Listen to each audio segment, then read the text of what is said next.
Hello friends, welcome to another video of SWA Environment Consultants and Engineers. This is Water and Wastewater Quality Testing Lecture Series Part 1 and this is video number 7. In this video, we are going to learn about the measurement of nitrate and nitrate in the water sample as per AFA 23rd edition, method number 4500, nitrate B and nitrate B. So let's start the video. Okay, so flow of the video will be the same. We will firstly see the introduction of nitrate and nitrate. Then we'll understand the principle of measurement for both. Then we'll see which equipments will be required. Then we'll see the procedure of analysis in two parts. In first part, we will understand the procedure of nitrate, and in second part, we will understand for nitrate. We will also see the calculation, and lastly, we will discuss about the measurement uncertainty. So now let's start with having brief introduction about nitrate and nitrate.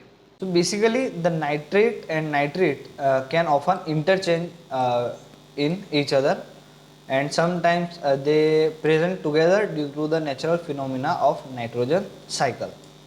So here the use of nitrates is it is used in fertilizer industries and food industries as preservation, whereas the nitrates are often used as corrosion inhibitors in industrial process water as well as in cooling towers.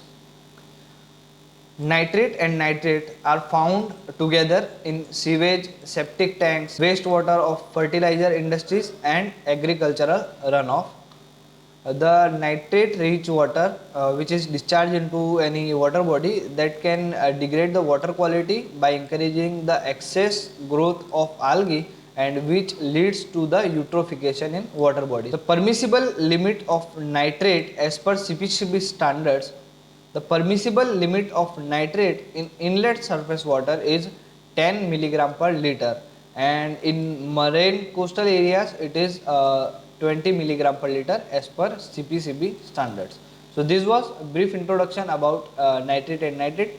Now let's understand the principle of measurement for nitrate and nitrate. So the nitrate is measured at pH of 2 to 2.5. The pH is reduced with the help of 1 molar HCl, and the formation of reddish purple azo dye is formed with the color reagent. This color development is measured in spectrophotometer at 543 nanometer of wavelength. The range of the analysis for this particular procedure is from 100 microgram per liter to 1000 microgram. Is if you suspect the sample is having higher concentration, you can dilute the sample and measure the nitrate by this procedure. For nitrate, here you have to conceptually clear for principle of nitrate. Let's see that the nitrate can be measured again by the spectrophotometric analysis. Here we have to take two readings for measuring the nitrate. One at 220 nanometer, but at 220 nanometer both the nitrate present into the sample and the organic matter present into the sample both absorbs the light. To correct the dissolved organic matter present into the sample, we have to take the second reading at 275 nanometer. So whatever light is absorbed at 275 nanometer is absorbed only by the dissolved organic matter. So we can subtract the absorbance of 275 from 220, and we can have the accurate concentration or accurate absorbance of the nitrate present into the sample. So in reagents, there will be only one reagent for each parameter will be required. For nitrate, will require color reagent which is prepared with the help of azo dye for color development in the sample. So this reagent will be required to measure the nitrate, and 1 molar HCl to remove the organic matter present into the sample. This will be used for nitrate. The preparation of both the reagents is given in annexure. You can refer to that annexure and you can have the exact procedure of preparing these reagents. Now let's see which type of instruments and glasswares will be required to perform this procedure. So in instruments and glasswares, we will require spectrophotometer, measuring cylinder to measure the sample, conical flask and pipette to add the reagents. So this was instruments and glassware. Now let's move to understanding the procedure of analysis. Again we will see the procedure in two parts. In first part we will understand the measurement of nitrate, and in second part we will understand the measurement of nitrate. So let's start with the measurement of nitrate. So now let's start with the step-by-step procedure for measuring nitrate into the given sample. Here we are taking the sample of STP outlet. So first of all you have to take care that your sample is not containing any suspension in it. If the sample is containing any suspended solids, filter it with the standard filter paper and then take the required amount of sample. Here we are taking 50 ml of sample. The range of analysis for this particular method is from 0.1 to 1 milligram per liter. So if you suspect the nitrate level is above the 1 milligram per liter, you can dilute the sample as per your requirement. And next step, we have to check the pH. If the pH is between 5 to 9, so if the pH is not between 5 to 9, adjust the pH between 5 to 9 with the help of NH4OH or 1 normal HCl. So firstly let's check the pH of the sample right now.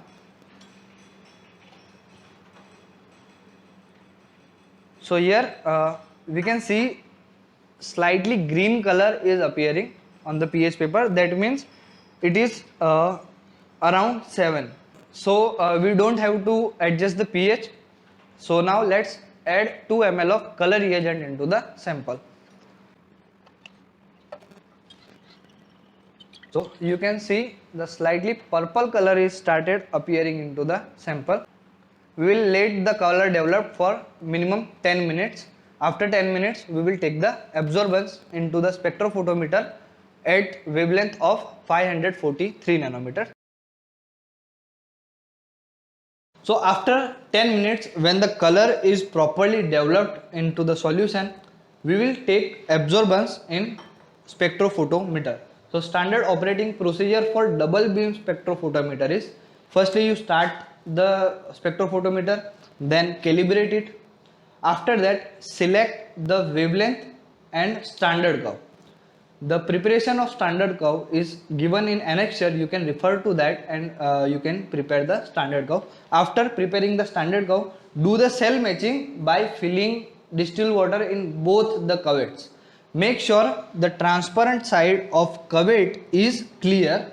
If any type of droplet or dust is present in a transparent side of the cuvette, you can have the errors into your measurement and absorbance. So to avoid that errors, make sure the transparent side is clear. Okay.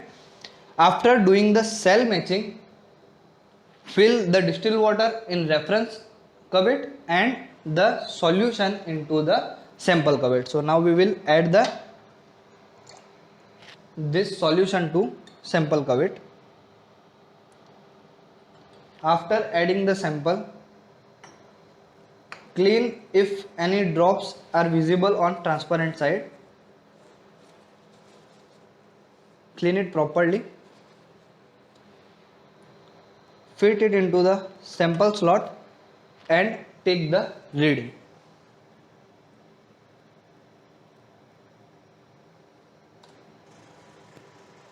After taking the reading, let's move to the calculation part. Now let's see the calculation for nitrate in the sample. So we have already we have derived the concentration on standard curve. Now let's see how we can calculate the exact concentration. So the formula of nitrate is C into D divided by 1000, whereas C stands for the concentration on standard curve. You can see that we have derived it already. D stands for dilution factor. If you have diluted the sample, then you have applied the dilution factor whatever times you have diluted the sample. Here we have taken whole 50 ml of sample, so here our dilution factor will be 1, and 1000 is to convert the microgram to milligram. So this is the simple formula. So if we apply the values into the formula, the answer will be 0.404 milligram per liter. So this was the basic calculation, simple calculation of nitrate. Now let's see the procedure of analysis for nitrate. So after measuring the nitrate, now we will measure the nitrate in given sample. So here again we are taking the same sample of STP outlet. Same, if your sample is containing any suspension, filter it with the filter paper and then take 50 ml of required portion. So if you suspect the amount of nitrate or nitrate present in the sample is higher, you can dilute the sample as per your requirement. Here we are taking 50 ml of sample. Now in this sample, while measuring the nitrate, we have to only add 1 ml of 1 molar HCl. So this 1 molar HCl will destroy the organic matter present into the sample. After the HCl added into the sample, we will mix it properly and directly we will take the absorbance of the sample. So add only 1 ml of 1 molar HCl into the sample. After adding the HCl, mix the sample properly so the organic matter can be dissolved in. So after the you have mixed the sample, we will take the absorbance in spectrophotometer. So as we have already added the 1 molar HCl into the sample, after adding this, mix it properly and then we will take the absorbance into spectrophotometer. So you have to do the same procedure again, start the spectrometer and calibrate it. Here one thing you have to do differently.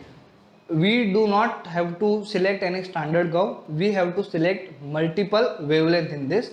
First wavelength is 220 nanometer and second is 275 nanometer. So whenever you take the absorbance, you will get two absorbance for 220 nanometer and 275. So at 220 nanometer, both the nitrate and the organic matter both absorb the light, but at 275 nanometer only organic matter absorb the light. So we can subtract the absorbance of organic matter from the 220 nanometer wavelength. So now let's take the reading. So do the cell matching by filling the distilled water in both reference and sample slot. After the cell matching, add the sample in sample slot and take the reading.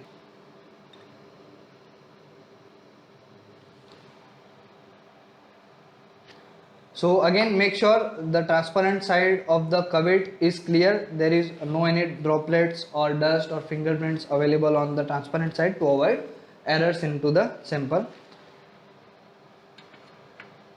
So after putting it into sample slot, take the reading, and after taking the reading, let's move to the calculation part. Now let's see the calculation of nitrate. So formula of the calculation is A minus I divided by S, whereas the A stands for the absorbance, I stands for the intercept, S stands for the slope of the graph. So you have to prepare the standard curve and the plot, and you have to prepare the standard curve and plot the graph. Based upon the graph, we will derive. You have to derive the based upon the graph. You have to derive the intercept and slope. We have prepared one Excel calculation sheet. We will share it with you. The link is in description. Now let's see that. Now let's see this calculation on that Excel sheet only. On the Excel sheet, you will understand it better. So let's move to the Excel sheet. So here you can see the calculation sheet on your screen. We just have to put the values of the reading we got by the spectrophotometer and it will give us the answer directly. We have made this calculation sheet by making standard curve and derived the values of intercept and slope. You can find the procedure of preparing the standard curve in annexure. So we got the absorbance at 220 nanometer, which is 0.720. This refers to the light which is absorbed by the nitrate and dissolved organic matter present into the sample. In second cell, we will add the absorbance value at 275 nanometer. This value refers to the light absorbed by only dissolved organic matter present into the sample. Now, as per the calculation given in standard method, we have to multiply the absorbance of 275 nanometer by 2, that you can see here in next column, which is the correction value of absorbance at 275 nanometer, and Subtract that correction value from the absorbance at 220 nanometer, then you will get the final absorbance here. If you have diluted the sample, then put the dilution factor in this column. We haven't diluted the sample, so we will add 1 as dilution factor, and then you will get the result in this answer column. So as you can see, the answer is 7.71 milligram per liter. So this was all about the calculation. You can find the link of this calculation sheet in description, and you can access this calculation sheet. Now we have understood the measurement procedure of nitrate and nitrate. Also, we have seen the calculations of them. Now let's see the data of measurement uncertainty for both the parameters. So here is the data available of measurement uncertainty as per AFA 23rd edition method 4500 nitrate B. Here you can see the data of analysis of following sample by the single laboratory. So for concentration 0.04, the standard deviation was plus or minus 0.005, which is in percentage 12.5%. For 0.24, the standard deviation is 0.004, which is in percentage 1.66%. Concentration 0.55 milligram per liter, standard deviation is 0.005, which is 0.90%. And for the concentration 1.04, the standard deviation in milligram per liter is plus or minus 0.01 milligram per liter. In percentage it will be 0.96%. So this data, this concentration is combined of NO3 and NO2 in single sample, and in our lab we have derived our measurement uncertainty by separating the both the parameters. So for nitrate, we have taken the standard solution of 0.52 milligram per liter of nitrate, and the standard deviation was 0.043 milligram per liter, which is in percentage that will be 8.26%. For nitrate, we have taken 0.58 milligram per liter of nitrate standard solution, and the standard deviation was 0.012 milligram per liter. In percentage that will be plus or minus 2.06%. So this was it about measurement uncertainty of nitrate and nitrate. So this was it about measurement of nitrate and nitrate into a water sample. We have covered everything starting from introduction, principle of measurement, equipment, procedures, calculation and measurement uncertainty. I hope you understood the information and details given in the video. If you have any doubt, you can ask us in comment. You can also message us on Instagram. Follow us on Instagram, subscribe to the channel, like the video and share the video with your friends. We will soon make another video of another parameter. Till then, take care of yourself, take care of the environment around you. See you soon. Bye bye.